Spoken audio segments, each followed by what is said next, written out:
Hey everyone, my name is Katrina. I'm a pelvic floor physical therapist, and in today's video, I'm going to show you how you can release your IT bands using a foam roller.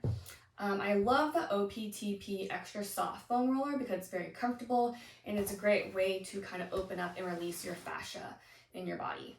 So the IT band is a band and it is fascia, so it can't really be stretched. So using a foam roller is a really great option in addition to doing some cupping as well. But I'm going to show you in this video how to use the foam roller for the IT band. So what you're going to do is you're going to put it, you're going to be working on your bottom side. You're going to prop yourself on your elbow. You're going to bend your back leg forward because you're going to be releasing your IT band on the bottom leg.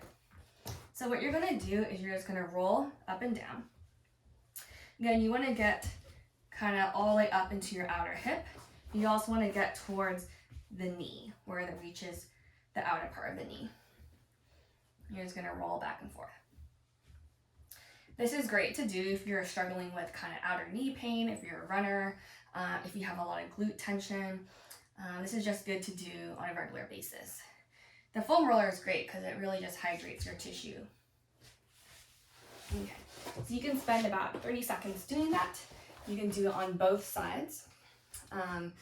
Again, you can spend more than 30 seconds if you like, if you're noticing you have a lot more tension in that area.